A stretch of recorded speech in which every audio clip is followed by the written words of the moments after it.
Alors, un mot sur les aspects, enfin, les relations générales Neptune avec les autres planètes. Neptune-Soleil. On a souvent une foi chevillée au corps dans les conjonctions Neptune-Soleil.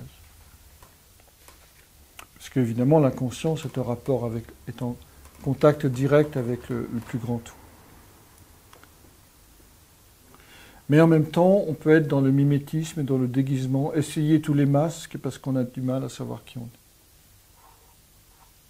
Neptune-Lune, c'est exactement l'image d'Ophélie. Vous savez, l'héroïne de Shakespeare, morte par les eaux.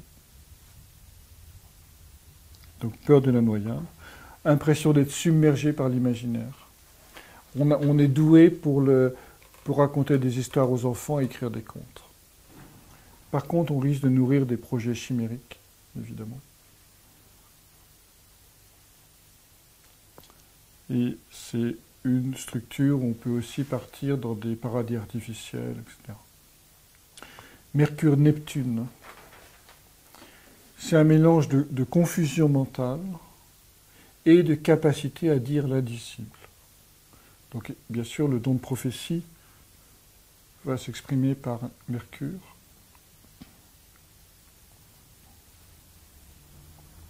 Donc, c'est cette perception intuitive du sens qui va être relayée par les mots. Mais au bout de 3 minutes, on aura oublié ce qu'on a dit. Parce qu'en fait, c'est cette capacité de...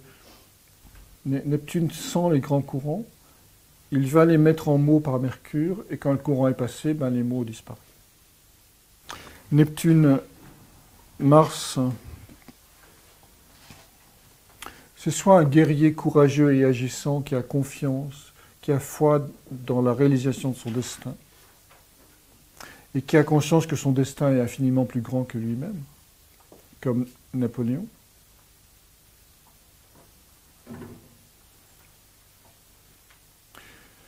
Mais ça peut aussi induire, surtout chez les hommes, une confusion quant à leur virilité, donc amener à des phénomènes de bisexualité ou d'homosexualité.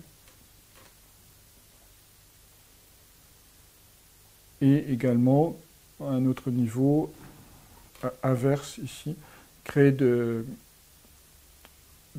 systèmes de peur. Donc c'est la couardise, c'est la fuite devant toute forme d'engagement.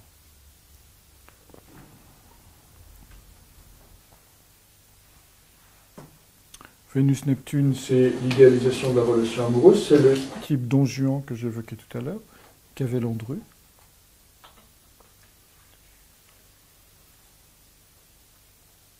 Et au plus haut niveau, bien sûr, cette capacité de faire descendre la matrice qui va réunir l'un et l'autre dans une relation. Jupiter, c'est Julian Assange, je crois qu'il y a une conjonction Jupiter-Neptune en maison 12, conjoint à l'ascendant, tu disais. Il y a un côté mégalomanie, folie des grandeurs. C'est toujours pareil, lorsqu'une planète est conjointe à Neptune, elle est à la fois dans la dédicace, dans le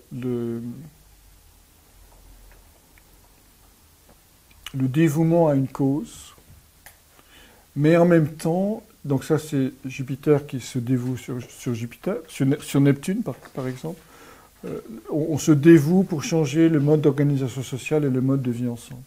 Mais en même temps, Neptune va grandir Jupiter. Donc Neptune va rendre la planète aussi grosse que le bœuf, si c'est une grenouille.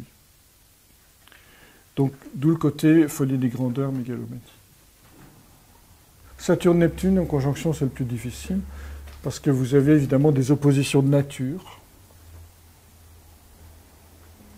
entre les deux planètes, donc le plus structuré et le plus dilaté. Donc quand c'est pas intégré, ça provoque une espèce de dissociation de la personnalité. Quand c'est intégré, ça permet la manifestation d'une œuvre. Neptune s'incarne dans Saturne. Ça permet de se poser dans une œuvre précise, de retrouver le tout dans le détail. Mais avant ça, on a quand même des difficultés devant la réalité. On refuse la réalité du monde. On refuse Saturne. On est dans le rêve. On privilégie le rêve sur la réalité.